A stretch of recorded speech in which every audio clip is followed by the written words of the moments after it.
Hello बच्चों, class 11th physics thermodynamics का portion हमारा चल रहा है। आज का क्लास है हमारा kinetic theory of gases. Kinetic theory of gases class 11th के केमिस्ट्री से एक चैप्टर को आपका हटाया, स्टेट ऑफ मैटर, जिसमें आपको लगभग काइनेटिक थ्योरी ऑफ गैसेस का कम से कम 20 से 25% पढ़ना था। तो वहाँ से हटाने के बाद आप यहाँ डाला है तो यहाँ का लोड बढ़ा हुआ है। आपको ये पूरे टॉपिक को अच्छी तरीके से पढ़ना होगा मेंस पर्पस से, नीट पर्पस से। तो हम लोग चलिए बात करते हैं काइनेटिक थ्योरी ऑफ गैसेस। पहले इस टॉपिक का नाम सुनते हैं।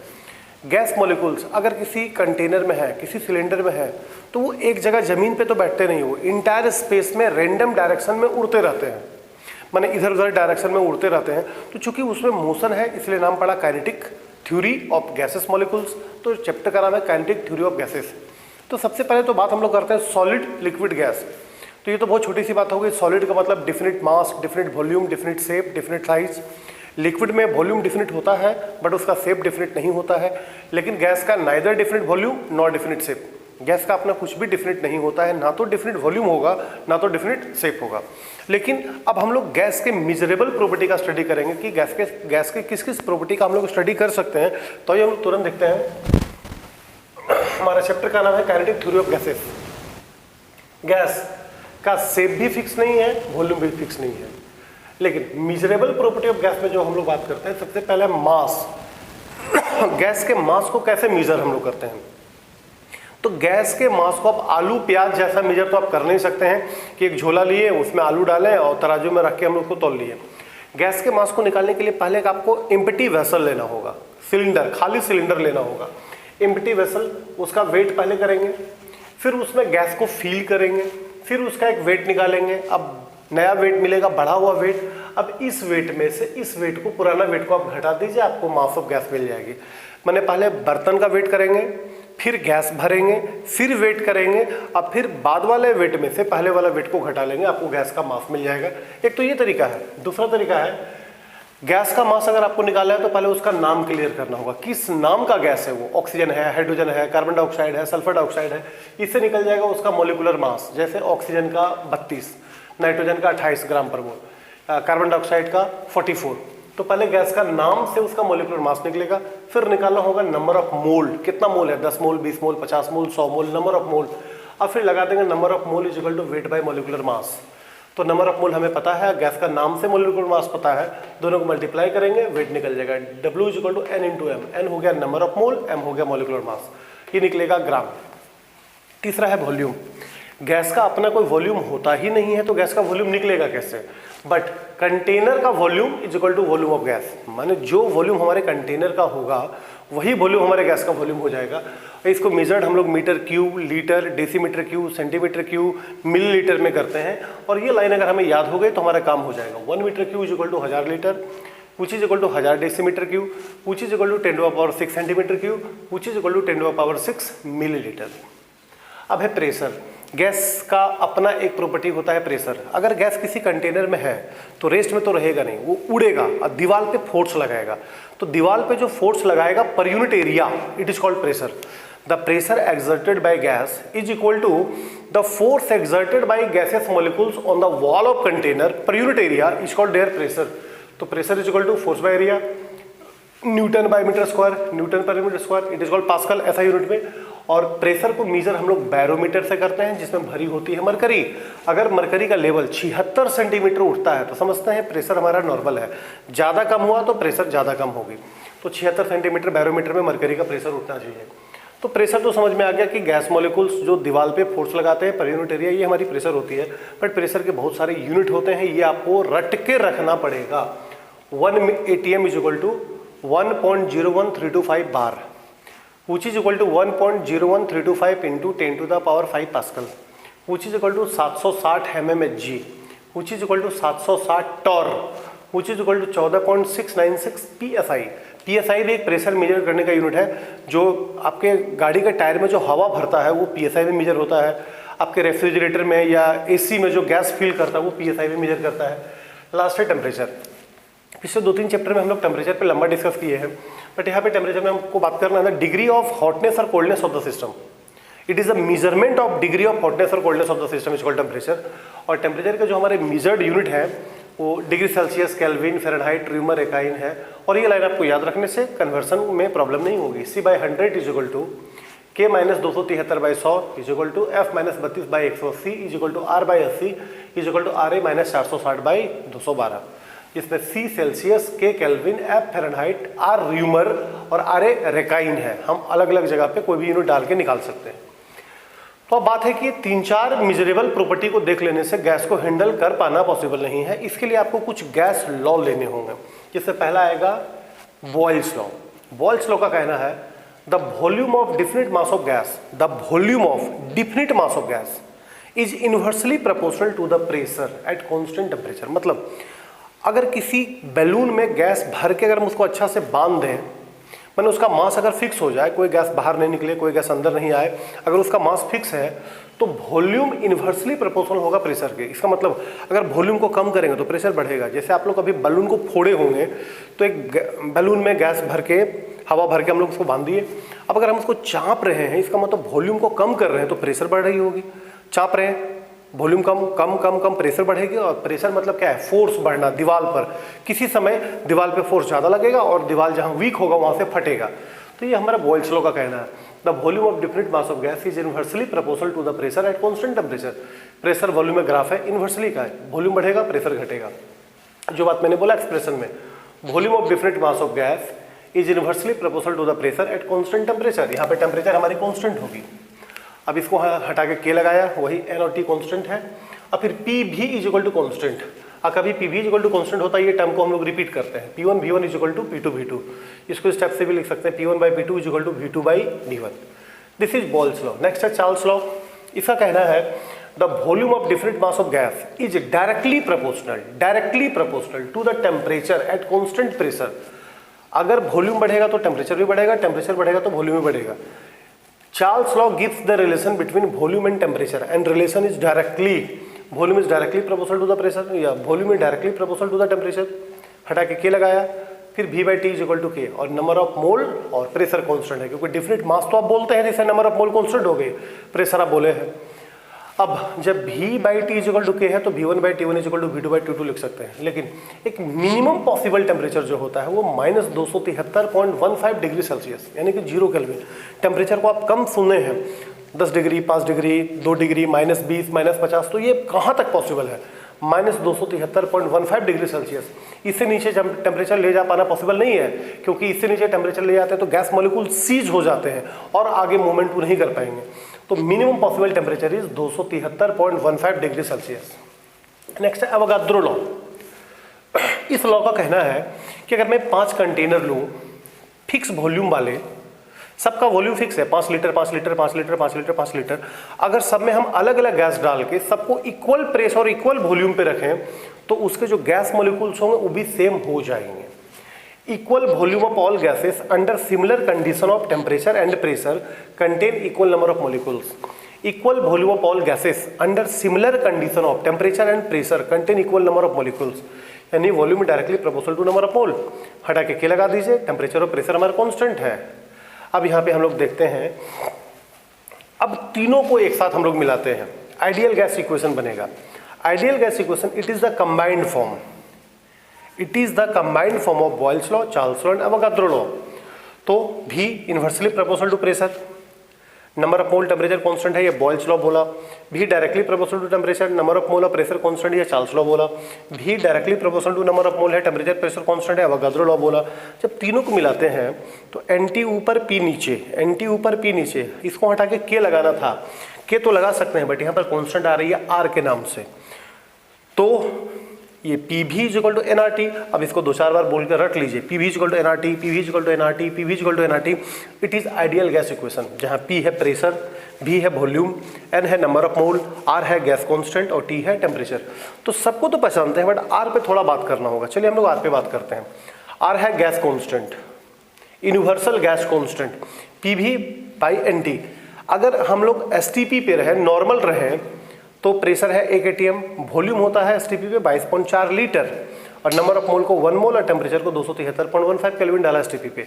जब सबको सॉल्व किया तो वैल्यू आ गई 0.0831, यानी कि अगर R का वैल्यू आप 0.0821 यूज कर रहे हैं तो लीटर एटीएम पर केल्विन पर मोल, यूनिट आपको रखना होगा इनमें, लीटर में, एटीएम में, पर केल्विन पर मोल में।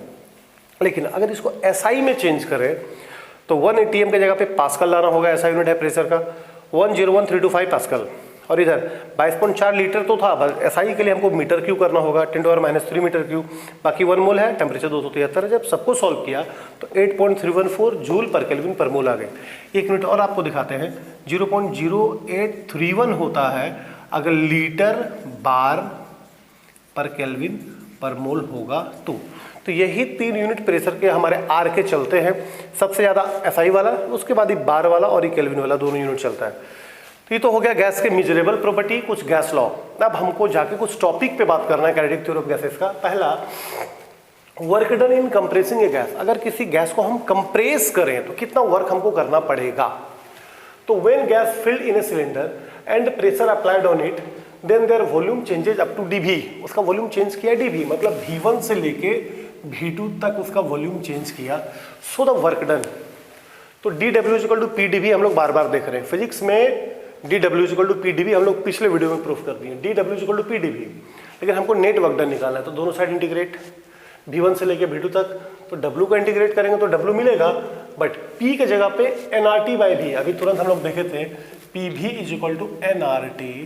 तो अगर P को निकालें तो V को बॉटम में डालते हैं। चलिए, nRT/V बाहर में dV है, इंटीग्रेट तो हम करते हैं बट कांस्टेंट को बाहर निकालते हैं। nRT तीनों कांस्टेंट, V1 से लेके V2 तक, इंटीग्रेशन में फंसा 1/V dV। 1/V dV का इंटीग्रेशन होता है log V to the base E। nRT बाहर है, log V to the base E। Integration तो कर दिया, लिमिट लगाना बाकी है। V2 V1 लिमिट लगता है, upper limit minus lower limit. तो एक बार यहाँ V2 minus V1, V2 minus V1। अब log A minus B = log A/V, तो log A/V यानी V2/V1। और log E को कन्वर्ट कीजिए अपना बेस 10 log में, तो log E = 2.303 log बेस 10। ये हम लोग का अपना log है जो हम लोग यूज करते हैं। तो जब बेस E को बेस 10 में डाला तो वर्ड आ गया 2.303, यानी कि W = 2.303 nRT log V2/V1, या कभी कभी V final/V इनिशियल भी कुछ बुक आपका यूज कर रहे हैं। तो ये तो था work done in compressing A gas. Next है काइनेटिक थ्योरी ऑफ गैसेस के पोस्टुलेट्स हैं, केमिस्ट्री में भी है, फिजिक्स में भी है। आप सारे पोस्टुलेट्स को एक एक करके समझिए। ऑल गैसेस, सारे gases are made up a very large number of extremely small particles called molecules. All gases are made up a very large number of extremely small particles called molecules. दूसरा, molecules are separated to each other by very large space so that the actual volume of molecules is negligible as compared to total volume of gas. इसको समझिए, जैसे मान लीजिए container इतना बड़ा है, अब मोलिकुल्स पूरे में फैला हुआ है, तो अभी तो पूरा गैस का वॉल्यूम कंटेनर का वॉल्यूम है, लेकिन अगर सारे मोलिकुल्स को एक कोना में सिकुड़ा दें तो पता चलेगा छोटे से रीजन में आ गया। अगर सबको हम सिकोड़ के कोना में ला दे तो एक्चुअल वॉल्यूम मॉलिक्यूल्स का नेग्लिजिबल हो जा रहा है as compare to total volume of gas, क्योंकि वो फैला हुआ था। तीसरा, molecules are not at rest, it shows rapid random motion. वो रेस्ट में नहीं होता है, वो मोशन दिखाता है, वो भी रैंडम मोशन, इधर उधर का motion. During their motion they collide with each other and also collide with the wall of container. Motion के दौरान आपस में भी टकराते हैं, दीवार में भी टकराते हैं। The pressure of the gas is due to the bombardment, टकराना, bombardment of gaseous molecules on the wall of container. Next है the collision between molecules and the wall of container are perfectly elastic in nature. जो collision वहाँ होती है molecules के बीच में या दीवार के बीच में perfectly elastic होता है। It means वहाँ kinetic energy का कोई लॉस नहीं होगा और potential और क्या नाम है linear momentum का कोई लॉस नहीं होगा। No loss of kinetic energy and linear momentum. अगला, देर इज नो अट्रैक्टिव और repulsive force among the gases molecules. Molecules के बीच में आपस में कोई अट्रैक्टिव रिपल्सिव फोर्स काम नहीं करता है। The path travelled by molecules between two successive collision is called free path. The path travelled by molecules between two successive collision is called free path and the mean distance travelled by molecules between two successive collision is called mean free path. The mean distance travelled by molecules between two successive collision is called mean free path. Next, आठवां, the effect of gravity is negligible on gases molecules. Molecules के motion के दौरान उस पर gravity का कोई effect नहीं पड़ता है। अगर ग्रेविटी का इफेक्ट पड़ता तो सब बॉटम में बैठ जाता। The motion of molecules is obeys Newton's law of motion. इस मॉलिक्यूल्स को न्यूटन्स लॉ ऑफ मोशन से भी हम लोग हैंडल करते हैं। नेक्स्ट आ गई एवोगाड्रो नंबर। अगर हम लोग केमिस्ट्री बैकग्राउंड के हैं तो इस टॉपिक का कोई खास वैल्यू नहीं है, फिजिक्स वाला थोड़ा सा टॉपिक बनाया था। ऐसे एवोगाड्रो नंबर होता क्या है, 12 नंबर में एक दर्जन होता है तो 6.022 इंटू 1023 नंबर में एक मोल होता है, या उसी को एक एवोगाड्रो नंबर बोलते हैं। इस दोनों को किसी ने खरीदा नहीं है, दोनों किसी भी काउंटेबल नाउन में आप यूज कर सकते हैं। एक दर्जन में 12 नंबर तो एक मोल में इतना नंबर, या उसी को एक एवोगाड्रो नंबर बोलते हैं। और कभी नंबर ऑफ मोल को एवोगाड्रो नंबर से मल्टीप्लाई करते हैं तो नंबर ऑफ एटम चली आएगी, यानी 1 Avogadro number is equal to 6.022 into 10⁻23 number. ये फॉर्मूला आप दिमाग में हमेशा रखें, number of mole is equal to weight by molecular mass. Next हम लोग आते हैं जो एक बड़ा टॉपिक पे हम लोग काम करेंगे, वो है expression of pressure of gas. Gas molecules जब किसी कंटेनर में है तो उसके प्रेशर का क्या एक्सप्रेशन होगा, this is very important topic, और इसी पे आगे टॉपिक आपका डिपेंड करेगा, तो इसको थोड़ा सीरियस होकर देखेंगे। Let a gas is filled in a cubical box, एक क्यूबिकल बॉक्स में कुछ गैस को फिल किया है, which is side is L, मैंने क्यूब का हर एक साइड, लेंथ ब्रेथ हाइट सबको मैंने एल माना है। N similar molecules are placed in gas each of mass m. अब उस कंटेनर में एन मॉलिक्यूल्स है, हर एक का मास छोटी एम है। C be the velocity of molecules and u1 v1 omega 1 with the component of velocity along x y and z component respectively. क्या बोला, एक क्यूबिकल बॉक्स है, लेंथ ब्रेथ हाइट तीनों को एल लिया, उसमें एन आइडेंटिकल गैसेस मॉलिक्यूल्स डाला, सबका मास m है। C be their velocity and x y and omega, be the velocity component of velocity along x axis, y axis and z axis respectively। तो c1 का square is equal to u1 का square plus v1 का square plus omega 1 का square. ये तो vector का नियम है। आपका तीनों कंपोनेंट 90 डिग्री पर है, x component, y component, z component तीनों 90 पर है, तो c1 square is equal to u1 square plus v1 square plus omega 1 square. अब हम लोग बात करते हैं the momentum of molecules along x axis. अब हम लोग किसी एक एक्सिस को टारगेट किए, x एक्सिस, तो जब गैस मॉलिक्यूल्स x एक्सिस की तरफ गया तो उसका मोमेंटम क्या होगा, मोमेंटम m भी, लेकिन x एक्सिस की तरफ वेलोसिटी हमारा u है। The momentum of molecules along x axis mu1 after revolves from the opposite wall with the same speed the momentum become -mu1। देखिए गया x की तरफ mu1, बट दीवार से टकरा के फिर वापस आ गया तो सेम डायरेक्शन में आ गया लेकिन अपोजिट हुआ तो -mu1। तो इधर था mu1, जब रिबाउंस किया तो -mu1। Now change in momentum क्या हो गया, तो mu1 माइनस mu1, तो माइनस माइनस प्लस हो गया, mu1 minus mu1 into mu1। अब निकालते हैं the time taken between successive collision.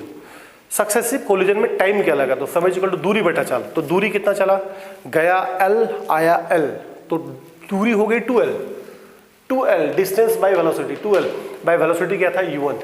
It is the time taken. अब निकालते हैं the rate of change of momentum due to collision, the rate of change of momentum, तो change in momentum by time taken, तो change in momentum क्या है 2mu1 और time taken हमारा 12/u1। जब इसको सॉल्व हम कर रहे हैं तो 2 कट रहा है, u1 ऊपर जा रही है तो mu1 का स्क्वायर बाय l, ये हो गया momentum change along x axis, rate of change of momentum.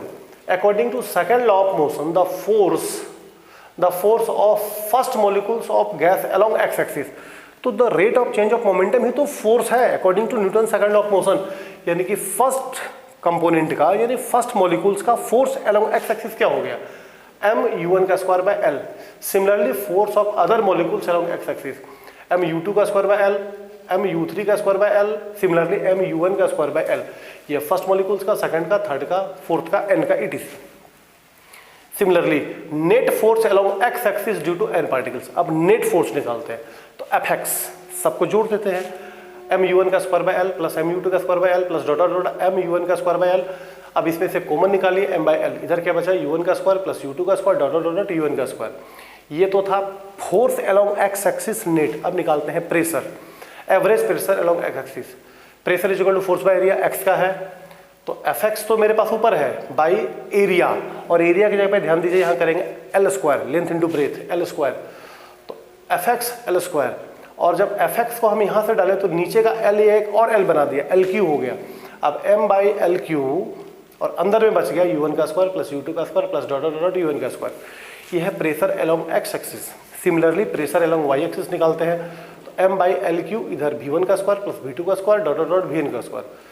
Pressure along Z axis m by L cube omega 1 का स्क्वायर प्लस ओमेगा 2 का square dot dot dot omega n का square. अब निकालते हैं mean pressure exerted by gas molecules on the wall. Mean pressure यानी P is equal to P X plus P Y plus P Z बटा 3। अब P X P Y P Z हमारे ऊपर में है, तीनों को रखा एक साथ में और कॉमन निकाल लिया m बाई 3 एल क्यू, क्योंकि 3 तो नीचे है, एल क्यू सब में था, m बाई 3 एल क्यू। इधर बचा u1 का स्क्वायर u2 का स्क्वायर un का स्क्वायर, इधर बचा v1 का स्क्वायर v2 का स्क्वायर vn का स्क्वायर और प्लस ओमेगा 1 का स्क्वायर।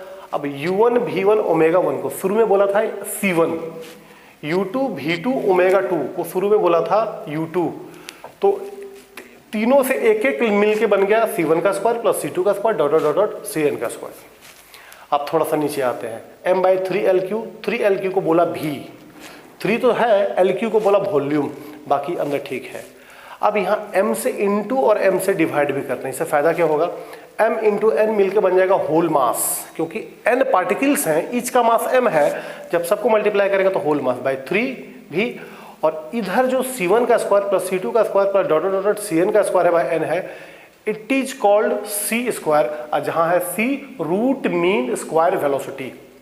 c को देख लीजिए फिर से, c जो यहाँ पर बनेगा रूट मीन स्क्वायर वेलोसिटी, इसको थोड़ा एक्सप्लेन हम कर देते हैं। पहले इधर आइए, p इज इक्वल टू क्या मिला, p is equal to 1 by 3 और m बाई v को बना दिया डेंसिटी, तो p is equal to 1 by 3 density into c का स्क्वायर। अब यहाँ से c निकाल लेते हैं, c is equal to 3p by rho का स्क्वायर का रूट अंडर। अब ये तो आ गया root mean square velocity c, this is 3p by rho का अंडर रूट। c स्क्वायर को हम लोग कहाँ से रिप्लेस किए थे, c स्क्वायर को रिप्लेस करें c1 का स्क्वायर प्लस c2 का स्क्वायर प्लस c3 का square dot dot dot cn का स्क्वायर बाय n। अब यहाँ c इक्वल टू क्या मिला, इसी का रूट हम इस पे चढ़ा देते हैं, तो c जो बन रहा है देखिए, रूट भी है, मीन भी है, स्क्वायर भी है, c equal to root mean square velocity, और यहाँ रो जो यूज किए थे ये था हमारा डेंसिटी।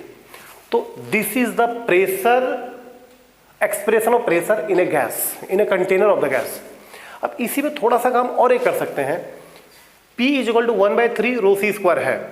अब अगर हम इसको 2 से मल्टीप्लाई और 2 से डिवाइड भी कर दें, मल्टीप्लाई एंड डिवाइड बाई 2, तो इधर बचा 2 बाई 3, इधर बचा half rho c square. 3 by 2 को छोड़ दीजिए या 2 बाई 3 को छोड़ दीजिए। अब this is equal to E energy, but क्या ये पूरा एनर्जी है, नहीं, it is not full energy, it is E तो बोला, बट यहाँ है kinetic energy per unit volume of gas, kinetic energy per unit volume of gas. Kinetic energy E जो है half rho c square, this is kinetic energy per unit volume of the gas. और यहाँ से 3p by E कर दें, 3p by 2 कर दें तो E निकल जाएगा, तो E is equal to 3p by 2। तो काइनेटिक एनर्जी किसके बराबर हो रही है, kinetic energy per unit volume of the gas is 3/2 times the pressure exerted by the gas. Kinetic energy per unit volume of gas is 3/2 times the pressure exerted by the gas. ये तो हमारा हो गया pressure और kinetic energy में क्या relation आ गई। अब कुछ टॉपिक हम लोग देख लेते हैं, जैसे kinetic interpretation of temperature. Kinetic interpretation of temperature from kinetic theory of gases, the pressure exerted by 1 mole of ideal gas is P is equal to 1/3 rho c square. अब P is equal to 1/3 rho c square. अब यहां पर क्या करते हैं, density को कर दिए मास बाय वॉल्यूम, बगल में c स्क्वायर है, ठीक। अब यहाँ पे थोड़ा छेड़छाड़ करते हैं, v को यहां लेके चलते हैं, तो Pv is equal to 1/3 mc square. अब Pv के जगह पे RT यूज करेंगे according to ideal gas equation 1 mole के लिए, तो RT is equal to 1/3 mc square. और यहां क्या हो गया, C is equal to 3RT by m, 3RT by m का रूट, और जहां पर m है molecular weight. This is also root mean square velocity. अब इसी को हम लोग कुछ और कर सकते हैं, फिर से इसको उठा लेते हैं, 1/3 mc square is equal to RT, 1/3 mc square is equal to RT, तो 1/3 m के जगह पे क्या है, m तो हमारा वेट था, molecular mass into number of मोल, बगल में c स्क्वायर है, RT है। अब 1/2, अब यहां पर हम लोगों ने क्या किया है, दोनों साइड 2 से इनटू किया है, यहाँ मल्टीप्लाई बोथ साइड बाय 3/2, यहाँ भी 3/2 डाल दे, यहाँ भी 3/2 अगर हम लोग डाल दे दोनों साइड, तो इसका 3 से 3 कटा, तो बचा 1/2 mnc स्क्वायर, और 3/2 जिंदा हो गया, 3/2 RT, यानी कि half mc square is equal to 3/2 RN by T, half mc square. बचा क्या इधर, n को बॉटम मिला दिया इस साइड में, 3/2 RN बाई टी तो बचा हुआ है, यानी कि half mc square is equal to 3/2 kT। Half mc square is directly proportional to temperature, क्योंकि ये दोनों हमारा कांस्टेंट हो गया। और जहां आर बाय एन को एक नया नाम से पुकार रहे हैं, R by N is called Boltzmann constant. तो जो कांस्टेंट हमारा आ रहा है बोल्ट्जमैन कांस्टेंट, ये है R by N is equal to K, Boltzmann constant, और इसका वैल्यू है 1.38 इंटू 10⁻³ आप आर का वैल्यू डाल दीजिए 8.314 और एवोगाड्रो नंबर 6.022 इंटू 10⁻23। अगर हम डाल के सॉल्व करें तो बोल्ट्जमैन कांस्टेंट का वैल्यू आती है 1.38 into 10⁻23। Root mean square velocity का कुछ फॉर्मूला जो प्रीवियस में हम लोग यूज कर दिए हैं, c is equal to √3p/ρ, c is equal to √3RT/m, और यहाँ से दिखता है c directly proportional to temperature, c inversely proportional to molecular weight. अब कुछ और इसमें देखते हैं, degree of freedom, the total number of independent way in which the particles of system can acquire energy. एक गैस मॉलिक्यूल्स कितने दिशा में फ्रील रूप से एनर्जी एक्वायर कर सकता है, the total number of independent way in which the particles of system can acquire energy is called degree of freedom. और डिग्री ऑफ फ्रीडम निकालने का एक रिलेशन है F is equal to 3n-k, जहां F हो गया डिग्री ऑफ फ्रीडम, n हो गया नंबर ऑफ एटम, k हो गया कॉमन कोऑर्डिनेट, k है number of common coordinate. Monoatomic gas, diatomic gas और ट्राइटोमिक गैस के लिए अगर वैल्यू बैठाते हैं तो मोनोटॉमिक गैस के लिए नंबर 1, डायटोमिक गैस के लिए नंबर ऑफ एटम 2 और ट्राइटोमिक के लिए 3, n का वैल्यू 3, माने n का वैल्यू 3। और कॉमन कोऑर्डिनेट मोनोटॉमिक में 0 है क्योंकि तो बिंदु जैसा काम करता है, और डायटोमिक में कॉमन कोऑर्डिनेट 1, और ट्राइटोमिक में कॉमन कोऑर्डिनेट 2 तरीके की हो सकती है। लीनियर ट्राइटोमिक में k 2 होगा और नॉन लीनियर में k का वैल्यू 3 होगा। और जब सबका वैल्यू पुट करेंगे तो डिग्री ऑफ फ्रीडम मोनोटॉमिक के लिए आएगी 3, फॉर्मूला में पुट कर देते हैं दोनों को, डायटोमिक के लिए आएगा 5 और ट्राइटोमिक के लिए लीनियर में आएगा 7 और नॉन लीनियर में आएगा 6। ये कुछ नहीं करना, एक छोटा सा फॉर्मूला है 3n-k, जहां n हो गया नंबर ऑफ एटम और k हो गया कॉमन कोऑर्डिनेट, डाल के सॉल्व करेंगे। जहां n है नंबर ऑफ एटम, मोनोटॉमिक के लिए 1, डायटोमिक के लिए 2, ट्राइटोमिक के लिए 3 और k हो गया कॉमन कोऑर्डिनेट। मोनोटॉमिक में कॉमन कोऑर्डिनेट 0, डायटोमिक में कॉमन कोऑर्डिनेट 1 और ट्राइटोमिक में कॉमन कोऑर्डिनेट आपका कभी 2 होगा कभी 3 होगा। ये हम लोग डाल देंगे, निकल जाएगा degree of freedom. Next, law of equipartition of energy for any system in thermal equilibrium.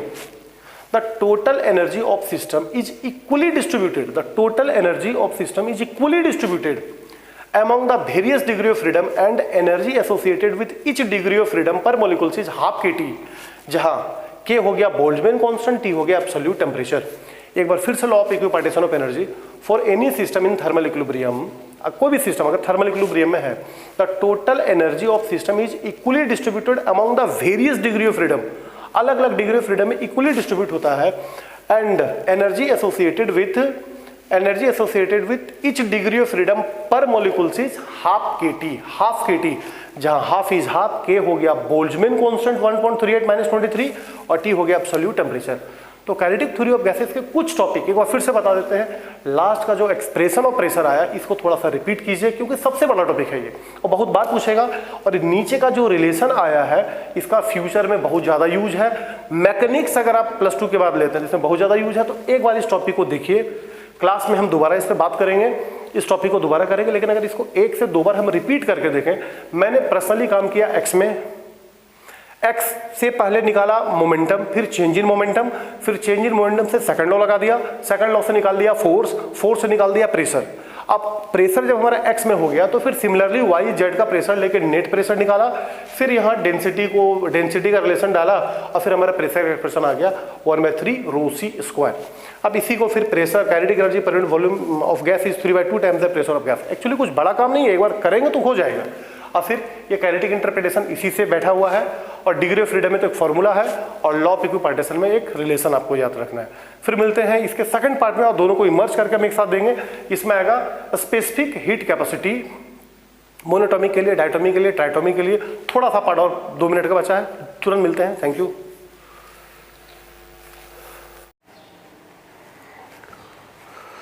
Kinetic theory of gases जो हमारा चल रहा है, अभी आप तुरंत पीछे देख रहे थे।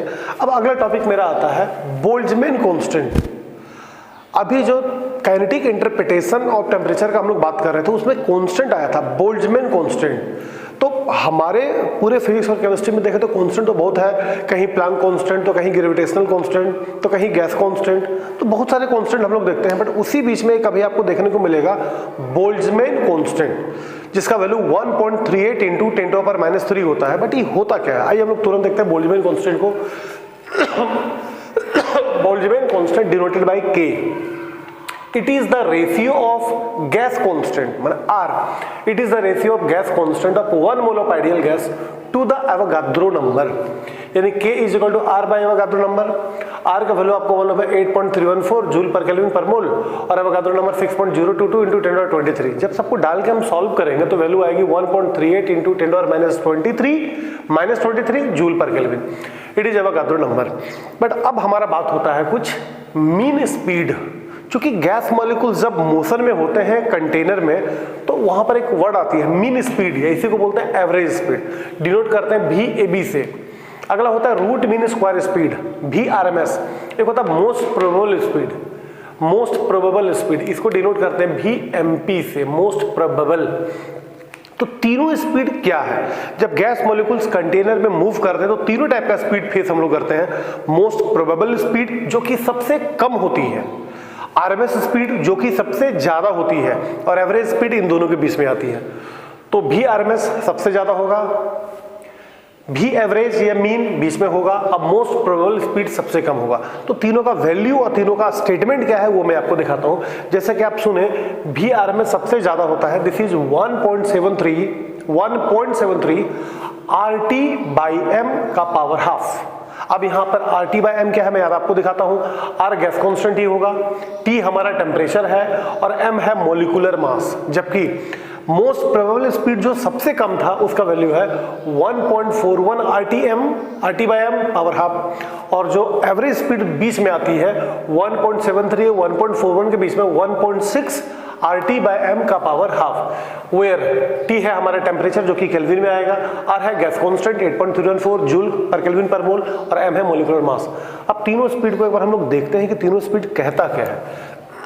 सबसे पहले average speed, the mean of the speed, the average of the speed of all the gas molecules in simple, once again the mean of the speed या तो the average of the speed of all the gas molecules in a container in a simple are called mean speed या तो average speed। but RMS क्या है? root mean square, the root mean square of the average of the square, the root mean square of the average of the square of velocities of all the molecules in a gas, यानी कि जितने भी molecules हैं उसके root mean square के average को, the square root of the average of the square of all the velocity of all the molecules of a gas।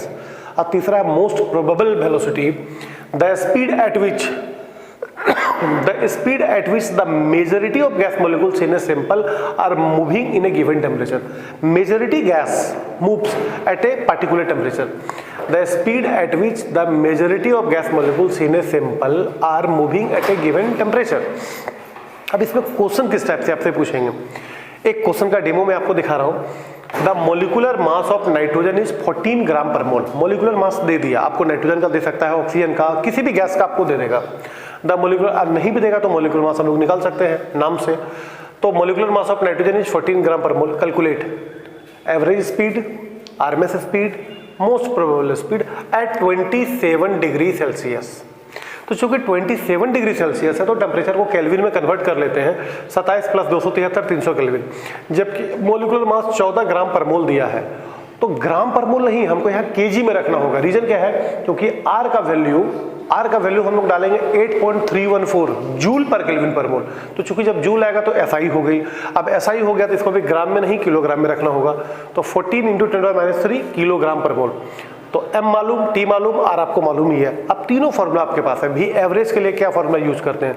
भी average के लिए फार्मूला हम लोग यूज करते हैं 1.6 और इधर हो गया RT/m का पावर हाफ 1.6 है। R का वैल्यू 8.314, टेम्परेचर 27 + 273 300 निकाले थे, और मॉलिक्यूलर मास 14 × 10⁻³ का पावर हाफ है। जब इसको सॉल्व किया तो आ गया 675.2 मीटर पर सेकंड। ये आ गया एवरेज स्पीड। अगला RMS जो कि सबसे ज्यादा था 1.73 RT/m का पावर हाफ, 1.73 RT/m का पावर हाफ जब सॉल्व किया तो आ गया 730.06 मीटर पर सेकंड। अब मोस्ट प्रोबेबल जो सबसे कम होगा 1.41 RT/m का पावर हाफ, तो बाकी सब वैल्यू रखा 1.41 RT/m पावर हाफ, जब लाया 95.02। इस डाटा से भी पता चल रहा है कि RMS स्पीड सबसे ज्यादा है, मोस्ट प्रोबेबल स्पीड सबसे कम है, और एवरेज स्पीड दोनों के बीच में होती है। इसके बाद अब हमको लास्ट टॉपिक पे बात करना है, specific heat capacity of the gas. जैसे पिछले 2-3 वीडियो में आप देख चुके हैं, किसी भी गैस का टेम्परेचर, अगर हमको किसी भी सैंपल का टेम्परेचर हमको बढ़ाना है तो 1 डिग्री टेम्परेचर बढ़ाने के लिए हम जो हीट उसको देते हैं, it is called heat capacity. But किसी 1 ग्राम मॉलिक्यूल्स का, 1 ग्राम सब्सटेंस का टेम्परेचर 1 डिग्री ही बढ़ाना है तो उसके लिए हम लोग यूज करते हैं स्पेसिफिक हीट कैपेसिटी का। और 1 मोल का टेम्परेचर 1 डिग्री बढ़ाना है तो हम यूज करेंगे मोलर हीट कैपेसिटी का। तो स्पेसिफिक हीट कैपेसिटी को हम लोग सी से डिनोट किए, बट ये 2 टाइप की होती है, सीपी और CV. Specific heat capacity at constant pressure, एक होती है specific heat capacity at constant volume, और सीपी ग्रेटर होती है सीपी सीबी में, सीपी ग्रेटर होता है सीबी से। और इसमें कुछ रिलेशन भी आप देखे हैं, CP minus CV is equal to R होता है, CP by CV is equal to gamma होता है। तो स्पेसिफिक हीट कैपेसिटी हमको मोनोएटॉमिक और डायटॉमिक और ट्राइटॉमिक के लिए देखना है। तो चलिए पहले हम लोग देखते हैं मोनोएटॉमिक गैस। ये कैसा गैस होता है? The gas which contain single atom, जैसे argon, neon, helium, krypton, xenon, radon, single atom होगा etc। इसका डिग्री ऑफ फ्रीडम आप निकाल के देखे हैं 3। ऐसे डिग्री ऑफ फ्रीडम आपको थोड़ा सा और मैं दिखा देता हूं, आगे जाने पर मैं दिखा रहा हूं, एक बीच में गोला है। इसका डिग्री ऑफ फ्रीडम होता है 3। डिग्री ऑफ फ्रीडम का मतलब है the total number of independent way, total number of independent way in which the gas molecules can acquire energy. तो इसका डिग्री ऑफ फ्रीडम होता है 3। अब हम लोग काम करते हैं according to law of equipartition of energy. क्या कहता है? The energy associated with each degree of freedom is half kT। ये कहना है law of equipartition of energy का, the energy associated with each degree of freedom is half kT। जहां half half है, K है बोल्ट्जमैन कांस्टेंट, टी है temperature. अब निकालते हैं energy associated with 1 molecules of gas. चूंकि यहाँ डिग्री ऑफ फ्रीडम 3 है तो एक मॉलिक्यूल्स में कितना हो जाएगा? 3 इंटू हाफ kT। एक मॉलिक्यूल्स का 3 है डिग्री ऑफ फ्रीडम, तो 3 इंटू हाफ kT हो गया 3/2 kT। अब निकालते हैं total energy associated with 1 mole of gas. ये तो एक मॉलिक्यूल्स का था, अब 1 मोल को निकालना है तो उसमें एवोगाद्रो नंबर केवल मल्टीप्लाई कर देते हैं, तो टोटल एनर्जी हो जाएगी 3/2 kT इंटू एवोगाद्रो नंबर। और K into Na, K into Na हमारा बनेगा R, क्योंकि अभी आप कुछ देर पहले देखे थे K is equal to R/Na, तो K इंटू Na हमारा बन जाएगा R। This is U is equal to 3/2 kT, 3/2 RT R हो गया हमारा गैस कांस्टेंट। अब थोड़ा काम करते हैं, जिस समय मेयर्स फॉर्मूला आप कर रहे थे CP minus CV is equal to R, उसी में हम लोग देखे थे CV is equal to du/dt होता है, CV is equal to du/dt होता है। अब हमारे पास U है, अब अगर इसको डिफरेंशिएट कर ले तो 3/2 R दोनों कांस्टेंट बन के बाहर निकल जाएगी, और dt का इंटीग्रेशन करेंगे, डिफरेंशिएशन करेंगे तो हो जाएगा 1। फिर से देखिए यहाँ पर क्या किया, CV is equal to du/dt हम जानते हैं, और du/dt को अगर हम डिफरेंशिएट करें, जो कि U हमारे पास है 3/2 RT, तो 3/2 बाहर निकली और dt/dt कट के हो गया 1, तो CV is equal to 3/2 R। अब CP minus CP is equal to R होता है। अब हमारे पास CV है तो CP निकाल लेते हैं, CP is equal to CV plus R, और CP कितना था? 3/2 R अब प्लस R। ये जब सॉल्व किया तो आ गया 5/2 R। अब हमको CV भी पता है, CP भी पता है, तो gamma is equal to CP by CV। अपना CP को रखें 5/2 R और CV को रखें 3/2 R। जब दोनों को रखें तो 2 से 2 कटा, R से R कटा, 5/3 आ, 5/3 आ गया 1.63। It is specific heat capacity जो निकला वो मोनोएटॉमिक गैस के लिए गामा का वैल्यू अलग अलग गैस के लिए अलग अलग होता है। गामा का वैल्यू हमारा मोनोएटॉमिक गैस के लिए है 1.63। नेक्स्ट अब हम लोग डायटॉमिक गैस के लिए अगर देखें तो diatomic gas it consist 2 atom, जैसे हीलियम, जैसे hydrogen, nitrogen, oxygen, chlorine etc। Diatomic gas, इसका डिग्री ऑफ फ्रीडम कितना होता है? 5। फिर वही तरीके से हम आते हैं according to law of equipartition of energy, energy associated with each degree of freedom is half kT। अब एनर्जी एसोसिएटेड विद 1 मॉलिक्यूल्स यानी कि 5 इंटू हाफ kT, 5/2 kT। अब टोटल एनर्जी निकल रहे हैं, total energy associated with 1 mole of gas. तो total energy निकालने के लिए 1 मॉलिक्यूल्स का एनर्जी इंटू एवोगाद्रो नंबर, और यहाँ भी K इंटू Na को हम लोग बना दिए R, यानी कि U is equal to 5/2 RT। फिर CV is equal to du/dt हमको मालूम है।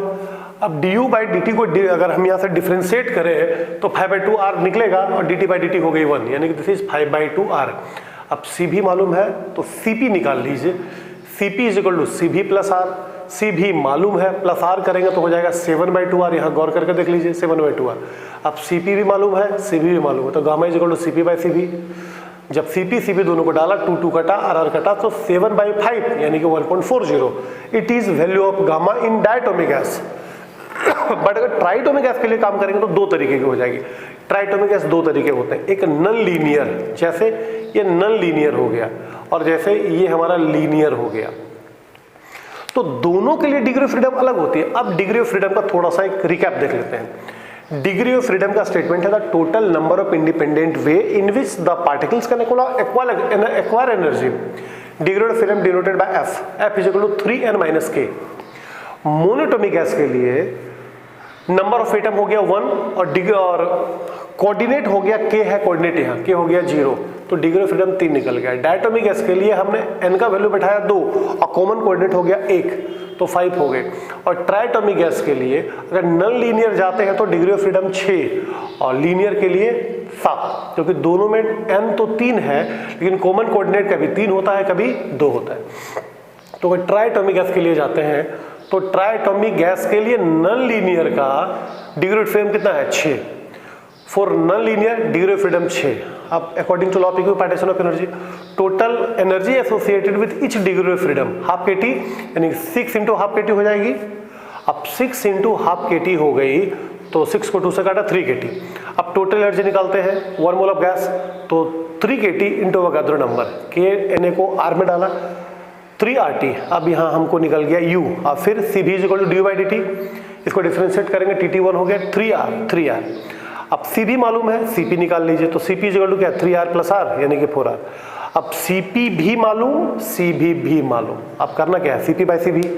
Cp कितना 4R, इधर 3R काटा 4/3 1.33 ट्राइटोमिक गैस के लिए। बट ये नॉन लीनियर का है। अगर ये चीज लीनियर में देखें तो सिर्फ डिग्री ऑफ फ्रीडम चेंज होगा। डिग्री ऑफ फ्रीडम कितना 7, energy associated with each degree of freedom half kT। 1 molecules का निकालेंगे तो 7 × हाफ kT, 7/2 kT आ गए। अब टोटल एनर्जी चाहिए तो 7/2 kT × Avogadro number, k × Na R बना, दिस इज। अब Cv निकाल दिए, Cv = du/dt, 7/2 R आ गए, dt 1 हो गई। Cp = 7R/2 + R यानी कि 9R/2। अब अगेन Cp मालूम और Cv भी मालूम। अब दोनों को डिवाइड करेंगे तो 2 से 2 कटा, R से R कटा, 7/9, दिस इज 1.22। तो डिग्री ऑफ फ्रीडम अलग अलग मोनोटोमिक के लिए 3 है, डायटोमिक के लिए 5 है, ट्राइटोमिक के नॉन लीनियर का आपका 6 है और लीनियर का 7 है। अब तीनों में एक ही काम किया है, एक ही तरीके से किया है, केवल डिग्री ऑफ फ्रीडम चेंज हो गई और गामा का रिलेशन तीनों में चेंज हो गया। तो ये था आपका काइनेटिक थ्योरी ऑफ गैसेस के सारे पॉइंट। अब पूरे वीडियो जो आपको 30-35 मिनट का होगा, इसको रिपीट करके काइनेटिक थ्योरी ऑफ गैसेस को आप एक्सप्लेन कर सकते हैं, नोट्स बना सकते हैं। फिर मिलते हैं नेक्स्ट वीडियो में। Thank you.